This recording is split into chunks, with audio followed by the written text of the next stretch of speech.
What is chronic fatigue syndrome? Beats the hell out of me would be the most honest answer, and I'd double dog dare you to find anyone who really knows what it is all about. But let me give you my take on it. First of all, let's just break down the term chronic fatigue syndrome. What does that really tell us? That means you're tired all of the time. That's it. That's all it's really saying.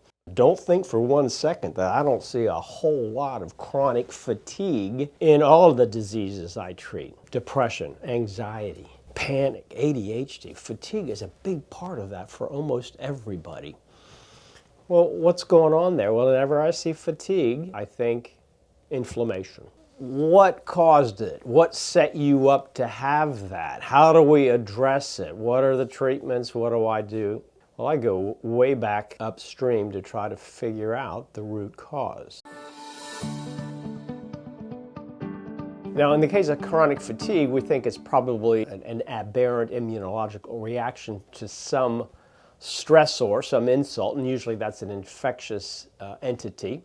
So you're exposed to some microbe, fungal, bacterial. There's been some insult that has created an immunological dissonance. What? That's a mighty big word for a psychiatrist. Immunological dissonance basically means you have pockets of too much immune activity and too little immune activity. What sets you up for that in the first place? That goes back to my Gulch mnemonic, G-U-L-C-H. And this really defines what you're at risk for your entire life. The G stands for genes, right? Can't go back and change those. So what were the genes that you were born with? Number two, the U, uterine environment. What was going on with your mom when she was pregnant with you? Did she take steroids? Did she have antibiotics? What was her diet like? Did she have low thyroid, high cortisol? All of those things. Now, you're not going to always know those things, but I'm going to ask them of you anyhow. Then we're going to have L. Life experiences, particularly early life adversity, and this is critical. Now I'll start my questioning with, were you a vaginal delivery or a C-section? Well, why do I ask that? Because it turns out what establishes your stress set point for all time would be the bugs, the microbes that initially colonize your gut, and they're going to be different if you were delivered vaginally or via C-section. Were you breastfed or bottle fed?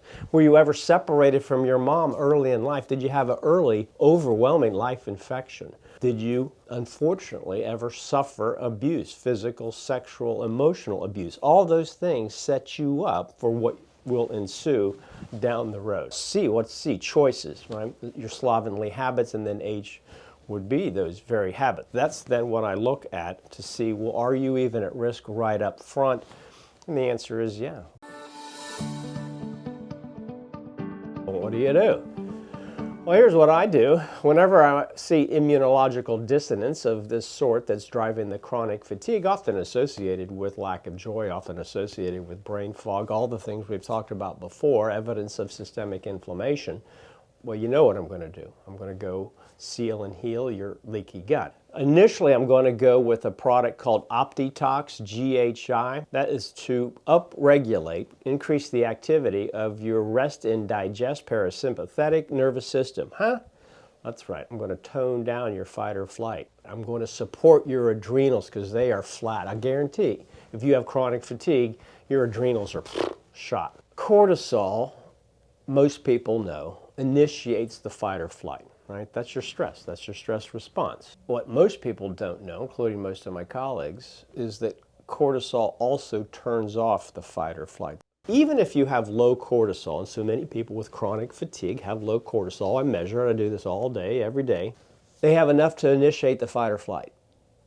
What happens, however, is you don't have enough cortisol to terminate or turn off the fight or flight. The old book, Why Zebras Don't Get Ulcers, Why Humans Do, because we can initiate the fight or flight, but we cannot turn it off. When it comes to supporting the adrenals, it's going to be a big adrenal-specific multivitamin with the usual things that we need, the magnesium, the calcium, the vitamin C, the zinc and the copper and the manganese and all the other fun stuff. In addition to that, I'm going to give you some herbal adaptogens like ashwagandha, for example, and a host of others. And I may then give you a product that has a cortisol gland I use pig, but I don't extract that myself. Okay, you'll be pleased to know.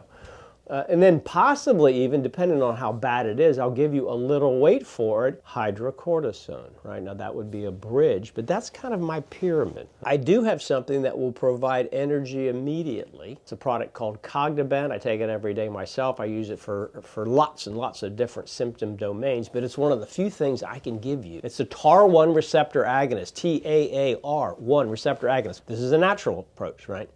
It's got PEA, phenylethylamine. Well, what does that do? It gives you energy without further taxing those tired adrenals, and that's the key.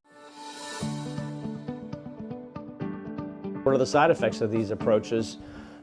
Almost nothing, unless you've got some kind of funky idiosyncratic reaction to these things.